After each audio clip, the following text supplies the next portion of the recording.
Good Lord, we're back. Peace, everybody. It's your brother Bleak. Welcome to another installment of Scarecrow's Chamber. Today, I would like to stay in the historical figure realm, and in this installment, I would like to talk about a well-known figure in the film world. Well, unless you are, a film buff like me, you probably won't know him. But if you are a film buff, you definitely will know this person. And this was a figure in film that I heavily revere. Arguably, I believe he's probably the best filmmaker who's ever lived. And his name is Sir Alfred Hitchcock, known as the Master of Suspense. Even though I think that's, you know, too little of a title for him, I would just say he's the master of cinema. And he was just ahead of his time in terms of the type of shots that he wanted, just the way he used his camera. It was really revolutionary. It really, really was. Sir Alfred Hitchcock, born in 1899 in London, England. And it's just amazing. It doesn't matter how old something is. You can just be inspired and just blown away by anything. It was very, very monumental for me because given that, Hitchcock, his films, his time was just way ahead of mine. And it seems funny that like that's not something I was supposed to like just because it's very old. But when you can appreciate something, it really doesn't matter what time it is. That's what makes it very universal. So Hitchcock, Hitch. All my life I've always been a film buff. I'll give anything a chance. It doesn't really matter what it is. Doesn't matter if it's heavy on combat, it's a horror, slasher, drama, thriller, romance. You name it. I'll give anything a chance because when I was a kid, I was just always just blown away by the concept of a good story. Character development, character arc, that sort of thing. But when I discovered Hitch, just listening to his interviews and how he would, define what filmmaking meant to him and what suspense meant to him. And he had a wonderful definition of suspense, and he defined it as a contrast of shock. For example, if there's a family sitting at a dinner table and then, one of them jumps on top of the table, that's shocking. And also how he described it, he was very big on getting the audience involved. And he would refer to the camera being a character in itself. He saw suspense as an example. Let's say if we're talking and there were sticks of dynamite underneath the chair. Now we as the characters don't know that, but the audience does know that. And the suspense there is, how long would it take for the characters to find out? And you're pretty much just shouting out bloody murder, get out of there, get out of there. Or if the characters find the dynamite, you quickly throw it out the window and the audience is relieved. But early on, Hitch, he himself believed that he made a mistake in an early film. I forget, I believe it was a film called Blackmail. He did in his early days when he was still in England, where there was a kid carrying a bomb on a bus, and the bomb actually went off, and blew everybody up on the bus. And he always regretted that. He said to him that was bad technique because he let the bomb go off.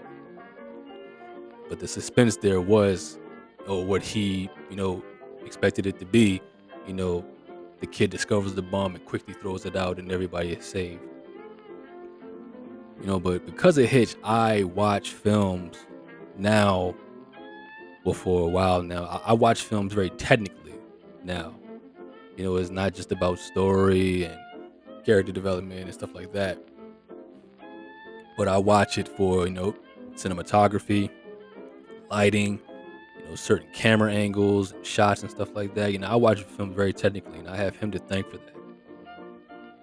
And I really don't want to speak for him, but if you ever just hear him speak in his interviews about, I mean, just his mere description on filmmaking is truly incredible, really inspiring. And this was a man who was doing revolutionary things in the world of film. Today, it's normal, but for him it was first time ever doing things. And back in the day, and that's the one thing I like about old films. I like how simple they were. It's a lot there, and just the black and white, stark color feel. It's a very romantic feel to it. Even if the film is not even a romance film, it could be a thriller. Old school horror like Frankenstein and the Mummy and Dracula and stuff like that. It just that old school black and white color stock. It just has a real romantic feel to it. And Hitch, he started out in the early 20s during the silent days. And when he was still in England, there was a man who I forget his name. He offered Hitch the job because Hitch, he started out as what he called a layer man. It was basically a guy who will sketch out the layers to films and stuff like that, and then they'll be sent out in post. This was before he was a director. But he, got his first chance at directing when he was offered a job because there was an American company that was coming over to make films, and then he went to Germany actually to work with these studios that were open up in Germany, and they was making very famous films, German films, the Nibelungen, and there was a film called The Last Laugh starring Emil Jannings. Emil Jannings was a very big famous actor in Germany. And The Last Laugh was basically a film where it was a guy who was he was like a bellhop at a hotel. And then, like I said, keep in mind this is in the 20s, so the story was really about the significance that the Germans had for the uniform. And he was an old man, and he was on his way out, and he could no longer you know do the load anymore because of his age, so they took his his uniform away. And the film is basically him trying to get back in there and do what he loved to do and wear the uniform and take his job on with pride and stuff like that. It's a very interesting film. And Hitch was working on a film called The Blackguard because his senior director, the guy that was over him, had some type of affair with somebody. So Hitch and his wife Alma, they took on the role to finish the film, and that's where Hitch really first got his start in directing. And then of course he went back to England and started making some big films, memorable films like The 39 Steps and Lady Vanishes and Jamaica Inn, just great films. And when the war happened, you know, um, Ray Brennan declared war. I believe it was it Austria, was it Germany? It was around that time, and then that's when Hitch decided to leave England and came to the United States. That's when he got signed with film producer David O. Russell, and he went on to make films. That's with David O. Russell. He was a producer, and he pretty much just oversee directors and stuff like that. And he will often loan out his directors to other studios. And Hitch was one of the directors he did that with, but he and Hitch really didn't see eye to eye a lot. David O. Russell was very strict on what he wanted, how he wanted things to be on the set and stuff like that. And Hitch was kind of more of a, I guess you could say, kind of a free guy, free spirit. I guess you could say a little rebellious because he knew exactly what he wanted. And sometimes when David O. Russell was around, he would sometimes shut the set down just long enough so David O. Russell could just leave so he can get back to doing what he wanted to do. He had this way of weaving things between the frames. Keep in mind, this was back in the 40s and the 50s and stuff like that. So a lot of stuff that we see on film today weren't really allowed then. So he would cleverly have to weave things between the frames. And he was a frame cutter. He will get down to looking at things frame by frame, and that's what his wife Alma did. Alma, she actually was in the business before him, actually, and she pretty much was a film editor, and she got used to looking things frame by frame. And this was back when they used to do things manually, just no machines and anything. They will do this stuff by hand, and it was crazy. You actually cutting and pasting, putting the film strips together and stuff like this. Crazy how they used to do it. And throughout Hitch's career, and I'm sure people who are fans of Hitch, or film buffs who love classic films, Hitch in America went on to do great films like Psycho and Suspicion, Rope, North by Northwest, The Saboteur, which is my personal favorite film he did. Did I say Rear Window and Vertigo and Trouble with Harry and Topaz? And I know I'm missing a lot. Notorious and what's some more? I mean, he did what I believe 50 plus films throughout his career, and just great stuff. And I just love, so I just like once again, I just love how simplified films back there were. Because it really really demanded that the stories was very tight, concise, and well drawn out. I mean, everything wasn't spelled out, but it was drawn out. And what I mean by drawn out, Hitch used to say he wanted things to be crystal clear. So when you lay out a scene, you don't have to draw things out, but you want to make things crystal clear to all. He said you never want the audience to wonder. He never wanted the audience to wonder, because he said you really can't photograph wonder. So you want to make things crystal clear as possible. Yeah, there's so much I want to say, but I only have so much time here. But my like I said, my favorite film he did was a film called Saboteur, and it kind of resembled the 39 Steps a bit. It was a guy, he was accused of a crime, and then he meets this woman, and they go cross country to get away from spies and stuff like that. And this was around the 40s, so it is the villains kind of were Germans at that time, so World War II.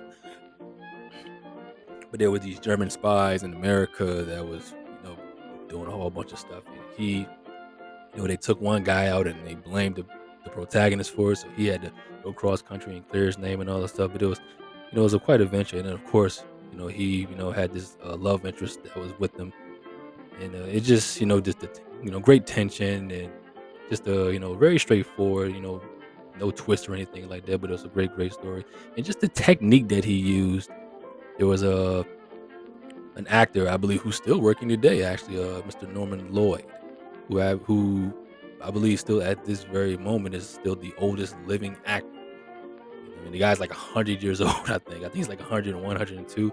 But he's still working though. But he worked with Hitch back in the day, and there was this revolutionary shot in the film of Saboteur where Norman Lloyd is where he falls off the Statue of Liberty.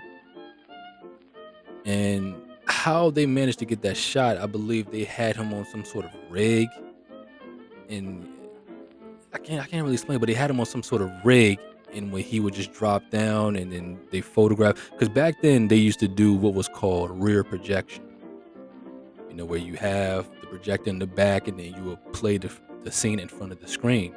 So they did something like that. It was pretty much the similar thing that he did in Psycho. The scene where Arbogast's character goes up the stairs, and Mother comes out and stabs him, and he falls back. They actually did a double print with that as well. They photographed this. They photographed the shot going down the stairs first, and then Martin Balson, who was the actor in the scene, he sits in a chair and he just goes through the motions. But when you look at it, it kind of gives that image of him just floating back, and I think that kind of adds to the horror a bit. And of course, with the lovely score by Mr. Bernard Herrmann, the Psycho score where all of the fiddles are playing and stuff like that. And that was a very unique score by Bernard Herrmann, where he used all strings. because he said he wanted the strings to be a reflection to match the black and white color stock because Psycho was a black and white picture. So he wanted to, match that. And like I said, man, when you listen to Hitch talk and how he just described things and how he laid them out, I mean, like he was very much a storyteller. And I still listen to his interviews to this day. I still watch his pictures to this day. I just love just the simplicity of it. And also Hitch was a very he was he had a lovely sense of humor though. He was a British guy, so it was a very dark sense of humor. And that's one thing that I really take. I really, you know, pattern my sense of humor after the British. I really have a dark sense of humor too. And I don't really know where it came from, but I've always kind of, been drawn to the British sense of humor, very dark and it punches down a lot. And that was something I really enjoyed. And Hitch was really known for that. And another film that I really like too. I love the film Rear Window. Rear Window was a good one too. And there was a lot of films that kind of films and television shows that kind of mimic that. And of course, the leading man, Mr. James Stewart, Jimmy Stewart, was in the role, and also actress Grace Kelly and Thelma Ritter, who played his, I guess you could say his nurse or something like that, or his assistant. Thelma Ritter was amazing in that film as well.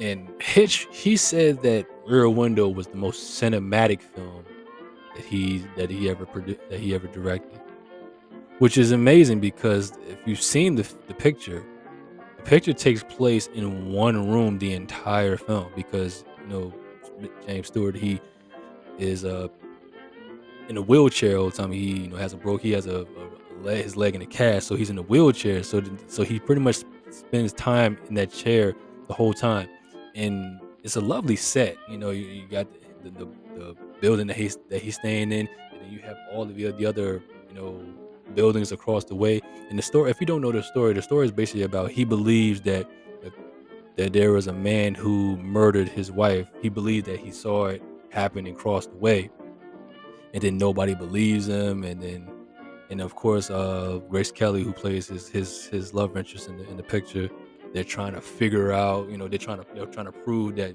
this man really did this and stuff. And just the way it plays out is just lovely. And it's like I said, it's just amazing that the entire film takes place in that one room. It's kind of crazy. But that was one of Hitch's favorites. But Hitch believed that the best film he ever made was a picture called Shadow of a Doubt that he wrote with Mr. Thornton Wilder, and he was married to a woman named I believe Margaret McDonald. Margaret McDonald. She wrote a play in New York at the time called Junior Miss, which was a big hit. And Hitch, he wrote that film with Thornton Wilder, but with Thornton Wilder got drafted into the army, so he wasn't able to continue on the film. So Hitch finished it up, and of course, Alma, his wife, was a secret. She was like his secret weapon. He always deferred to her. If whenever he had a picture that he was anxious to do, he would always have her read the treatment first. And just like their daughter, Pat Hitchcock, she recently passed away early this year. Rest in peace to Pat. But like she said, if her mother didn't think that it would make a good picture, then Hitch would never touch it. But if she, thought it would be good, and then that's when Hitch will, go on and proceed with the project. So yeah, and it was lovely when Alma passed away. There was a guy named Charles Chaplin who wrote in the Los Angeles Times that the Hitchcock touch had four hands, and two of them were Alma's. They really were, a tag team. They really were just inseparable when it came to filmmaking.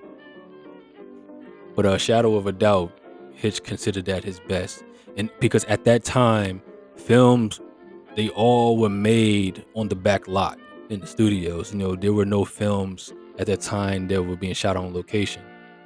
But Shadow of a Doubt was one of the first films that were actually shot on location. And Hitch was he went up into Northern California. There was a town in Northern California called Santa Rosa, which was near the wine growing district, I believe. But they went up to Santa Rosa and they went up and sought out locations and stuff like that. And Hitch, he was just so intrigued with the environment. They went up there and they actually shot the whole picture up there. And that was one of the first films that was actually shot on location, Shadow of a Doubt. And Hitch believed he considered it his best because that was, in his words, that was a picture that suspense and melodrama combined it well with character.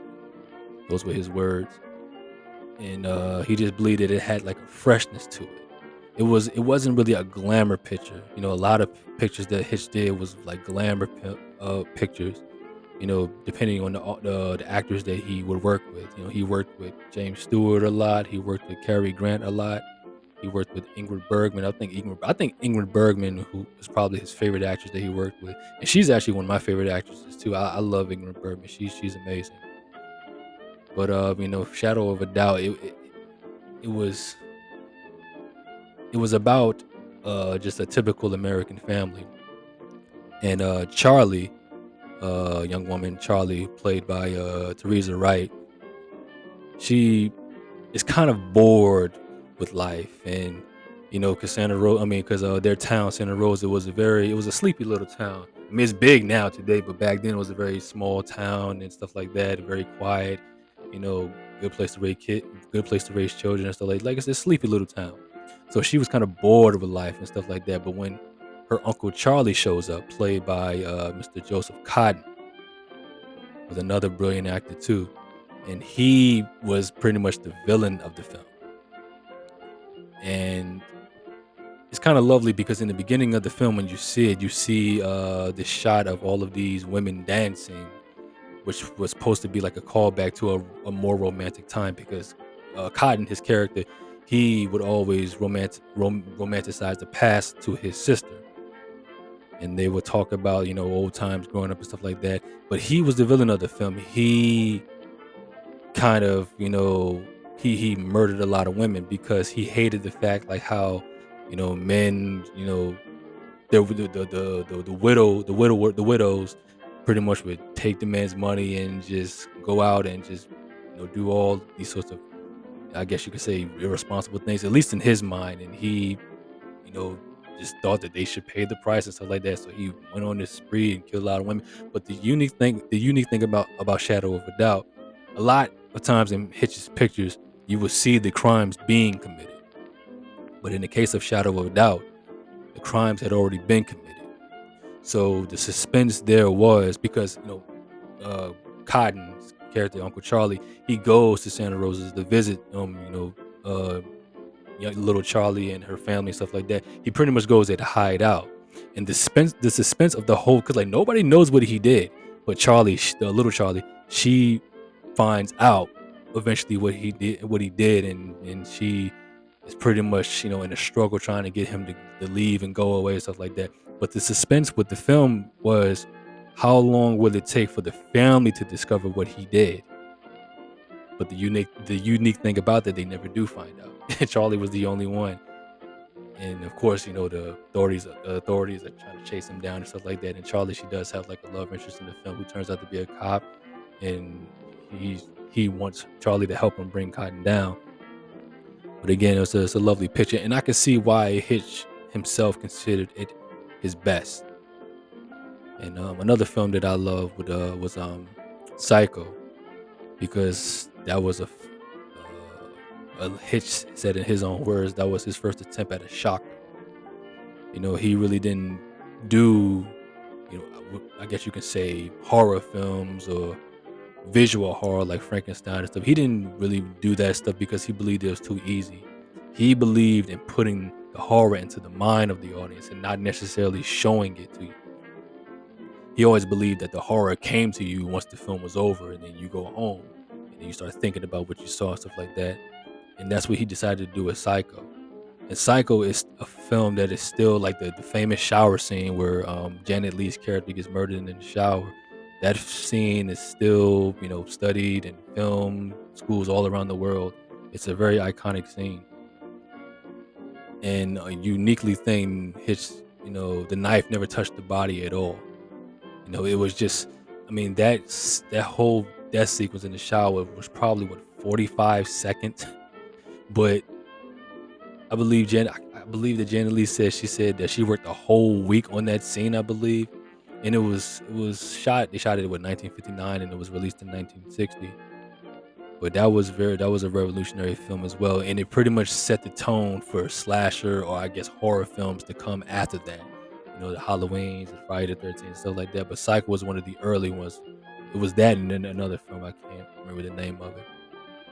The Psycho was actually, and the crazy thing, I think the reason why that film, and it was actually the highest grossing film that Hitch ever made, and I think the reason why it was received so well because the public knew remotely that it was based on truth. It was actually based on a book written by Robert Bloch, and Robert Bloch wrote the book on Psycho because it was based on the serial killer Ed Gein in Plainview, Wisconsin, who I don't really want to go deep into that, but it was you know when he was discovered and found out and stuff, everything that he did up there in Wisconsin, it's I mean it shocked the nation. And when Hitch read the book Psycho by Robert Bloch, he said, "I got a next subject," and he started to work on it. But of course, there were changes, and in the book, Norman Bates, who played by Mr. Anthony Perkins, wonderful actor as well. The In the book, Norman Bates was kind of more of a pudgy type of reprobate, drinks and stuff like that. But Hitch believed if you had because the film was written by Mr. Joseph Stefano. So, and Hitch believed, and Joseph Stefano believed, if you had like a more handsome character, then he would be able to get a little bit more sympathy. It makes you feel sorry for him and stuff like that. But I'm coming up on my time here, but I just wanted to, just ramble a little bit about, Alfred Hitchcock. I mean, he was just a wonderful, wonderful, wonderful artist, and he really set the tone for all of the great directors that we see today. Mr. Steven Spielberg, George Lucas, Francis Ford Coppola, Spike Lee, and can't really name. It's just so many. Antoine Fuqua. It's just a lot of great talent out there. And but Hitchcock, he had it all. It was just something different about it, and also in a time because Hitch was the first director that I knew of who made cameo appearances in his own features. And that actually started out as a technique in the 20s during the silent era. Because, of course, back in the days, films were cheaper to make back then. So it actually started out as a thing of necessity where, they actually didn't have enough actors to sometimes fill these scenes. So all of the crew would just go into the scenes. And that's what Hitch used to do. He would just go into these scenes just to fulfill these scenes to have enough actors in there. But then he started to like it, and he just kept doing and doing and doing it throughout his life. So that was a revolutionary thing. There was no other director that's doing it. And of course, I loved watching. I'm still actually watching his TV show, Alfred Hitchcock Presents, that really expanded his audience. But I think that was the reason why a lot of people connected with Hitch, because back then, it wasn't really no warmth and no intimacy in terms of who was actually directing these pictures. But I think the real reason why people connected to Hitch the most is because people knew what he looked like. Obviously he was a rather rotund guy, and you couldn't miss him whenever you saw him in pictures. I mean, nobody else looked like that, So, but yeah, man, Alfred Hitchcock, man. If you are a film buff, you can appreciate classic films. I highly recommend you give some of his films a good look through. I don't suggest you don't gotta look through all 50 of them, because I believe he made over 50 films throughout his life. But yeah, man, Sir Alfred Hitchcock, greatest. And yeah, man, everybody just stay safe. I'll see you on the next one. Peace.